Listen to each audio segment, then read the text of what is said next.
In the first script that we wrote, Hugh sent us a 10-minute voice memo, which I don't recommend sending a 10-minute voice memo to anyone. But the idea that he was the worst Wolverine is the thing that came of Hugh's voice memo. It was such a great access point for us because you not only have the worst Wolverine, but you have a Wolverine that is finally, after 24 years, wearing the yellow suit, you know, wandering around set like Admiral Banana. When I got in the yellow and blue, I knew immediately it would work. It felt amazing. I felt more grounded, deeper, connected than I ever had before in the 24 years. Holy you save the good stuff for special occasions? Killing mostly. I was astonished at how we never tried it, never looked at it. But when I see it, particularly with that cowl, I feel more than ever before, Hugh Jackman, is lost, gone. It's just Wolverine. In the script, we find a few Wolverine variants. It wasn't until we showed Sean, like, oh, here's what we're thinking. And then all of a sudden it's like, well, let's get the John Byrne brown and tan costume. Yeah. Let's get Wolverine on the cross. Let's get Wolverine. Let's get, like, Old Man Logan. We hit some like real deep cut comic fans to start digging out these Logan variants. It's not you. We're just going in a different direction. That's a recipe for humor. Oh my God, your hair. Oh. It's certainly a recipe for conflict, which is also funny. No Makeup Monday. Good for you. In the case of our movie, it's a recipe for violence. John Byrne, brown and tan. Now, you fought the Hulk in this outfit, no? I'm Marvel Jesus, you dull creature, and I will not. Yes! I've always said if he doesn't want to put the claws back on again, I will. Is that what you really want? Because he's an actor that is like a Swiss Army knife and can kind of do anything at any moment and pivot in strange and wonderful ways, he kind of gave the license for Sean and I to really explore a slightly different version of Wolverine. Wow! You really are the worst one. Look, Daddy Deadpool wants to get paid, so let's do this. Here we go. Let's get a whiff of this one. Nothing like the smell of fresh plastic, am I right? Well, looky here. The sculptor did a really bang-up job there. The song's actually called 97 Red Balloons because the other two are right here. Here we go. You may recognize this little beauty from the 1997 X-Men series. Coincidentally, 97 is in fact Hugh Jackman's age. Missing a little camel toe.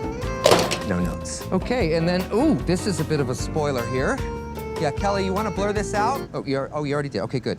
Smooth, gliding action, ramrod steel at the front. Oh, gorgeous. So much detail, so...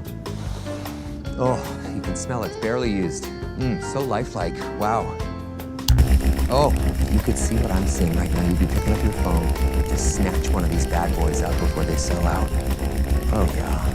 That's gotta be 4 or 5 horsepower. Give me 5, guys.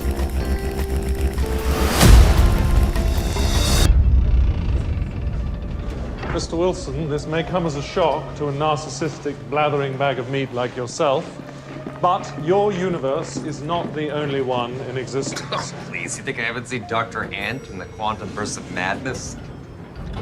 Your world may seem singular to you, but really it's a teeny tiny weeny speck on a vast cosmic canvas. In reality, the only universe considered the true universe exists on the sacred timeline, and it is guarded zealously by all of us here at the TVA.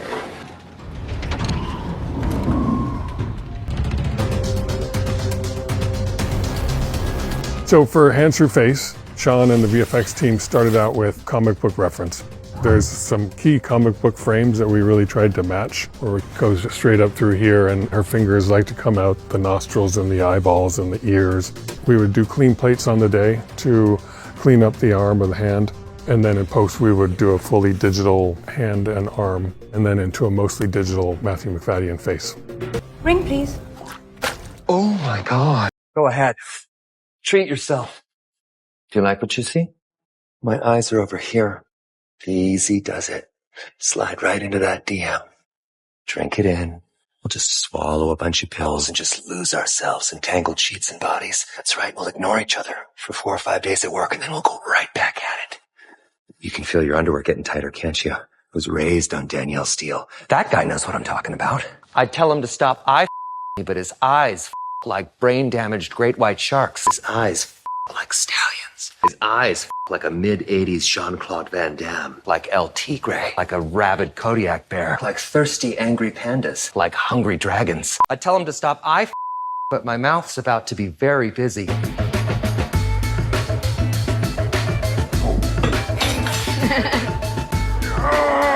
Yes. I think I'm hit. Did they get my face? No, I'm just keep going. I was in anal birth. Sorry. I'm so sorry.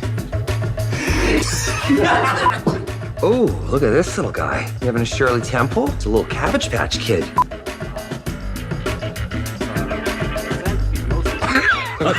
Hey, cowboy, my eyes are up here.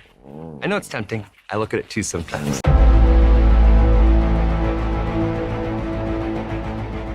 Ray Chan is our production designer who created a world unlike anything I've ever seen for Deadpool and Wolverine. It's hard enough to make a movie on this scale and to figure out how to build in real life things that only existed in our imagination. Time and again, Ray would find a way to do that and to do it with tenacity and diligence and just this tireless joy. Every time we've played back this movie, we have to marvel at what Ray built. And that when you say a filmmaker, a lot of people think of directors, writers, producers, stars, but Ray is a filmmaker. Ray is a storyteller. What he gave us in those environments was the thing that I think is the DNA of the movie. It really can't be overstated, the amazing amount of work that Ray did for us at Marvel, and his passion and his artistry really did create the MCU. I would say the happiest moment for myself is when I see a design executed, fully lit, dressed, with the actors in costume and the director and the DP making a film. That's my happiest moment.